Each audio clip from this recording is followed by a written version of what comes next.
वरळीतील सिद्धार्थनगर येथील रहिवाशांच्या हक्काच्या घरासाठी जनआंदोलन सुरू आहे। गेली 27 वर्ष SRA प्रकल्प रखडला असल्याने नागरिकांना स्वतःच्या हक्काची घरे मिळू शकली नाहीत।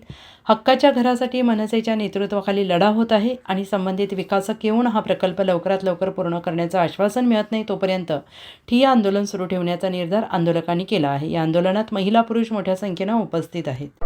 SRAला या ठिकाणी आव्हान दिलेलं आहे, कसं पाहता? हा विषय गेले 6-8 महिने नाही उलट 2 वर्षापासून सातत्याने महाराष्ट्र नवनिर्माण सेनेचे आमचे शाखाध्यक्ष संतोष नथ, आमचे विभागाध्यक्ष संतोष धुरी हे सातत्याने पाठपुरावा करतायत या विषयाचा। SRA मध्ये पाठपुरावा करणं चालू आहे। इथल्या जे स्थानिक विकासक आहे, ज्यांना विकासक म्हणून अपॉइंट केले प्रकाश शेंडगे, यांच्याकडे पण पाठपुरावा करणं चालू आहे। इथले जे स्थानिक लोकप्रतिनिधी आहेत, मला कळत नाही की त्यांना इथला विकास का होऊ द्यायचा नाहीये। इथली ज्या सोसायटी आहेत त्याचे सोसायटी बरखास्त 2013 साली सोसायटी बरखास्त झालेली, म्हणजे संपलेले टेन्युअर। 13 साली टेन्युअर संपल्यानंतर पण सोसायटीची मनमानी कारभार SRA इथे काही कोणाच्या आशीर्वादाने चालू करून देतोय?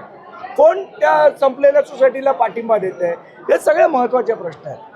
आज या सगळ्या गोष्टींना कंटाळून सिद्धार्थनगर आणि प्रेमनगरमधले जे स्थानिक रहिवासी आहेत हे सगळे एकवटलेले आहेत आणि यांच्याबरोबर यांच्या खांद्याला खांदा लावून महाराष्ट्र नवनिर्माण सेना त्यांच्याबरोबर उभी आहे।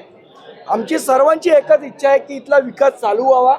आज ज्या अतिशय वाईट अवस्थेत आज इथे लोक राहत आहेत, तुम्ही जर बघितलं तर एखादा जर मृत्यू झाला तर प्रेत सुद्धा त्याच्या घरातनं बाहेर आडवं येऊ शकत नाही, ते उभं करून आणावं लागतं। इतकी वाईट परिस्थिती या सगळ्या गोष्टीची आहे। एवढं असून इथे लोकप्रतिनिधी द्यायला लक्ष द्यायला वेळ नाही, SRAच्या अधिकाऱ्यांना वेळ नाही, म्हणून आज आम्ही हे आंदोलन केलं।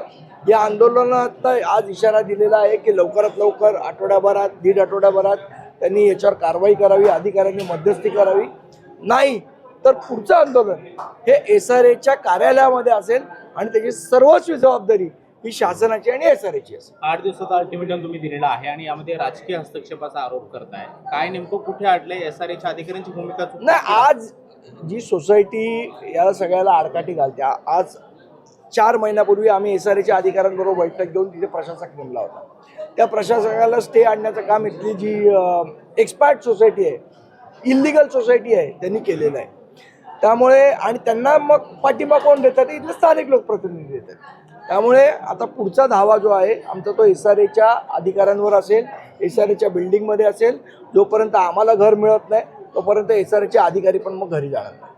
स्थानिक आमदार पण लक्ष देत नाही असं तुम्ही आता भाषणातही म्हणाला। स्थानिक आमदारांची भूमिका त्यांनी व्यवस्थित बजावली नाहीये। इथे आलेले पण नाहीयेत। आता सोडा, निवडणुकीच्या काळात पण नाही आले, तिथे विचारू शकता तुम्ही लोक। त्यामुळे काय, जर निवडणुकीच्या काळात जर इथे येत नसतील बाकीच्या वेळेला येण्याचा प्रश्न उद्भवत नाही। विधानसभा निवडणुकांनंतर आता तुमच्या पक्षात आढावा बैठका सुरू झाल्या। अमित ठाकरेंनी EVM बाबतीत अत्यंत परखड मत केलेलं आहे की EVMला जबाबदार धरायचं नाही, पक्षामध्ये प्रत्येकाला प्रत्येकाचं मत मांडण्याचा अधिकार आहे। अमित साहेब ठाकरे आमचे नेते आहेत, त्यांनी त्यांचं मत मांडलेलं आहे।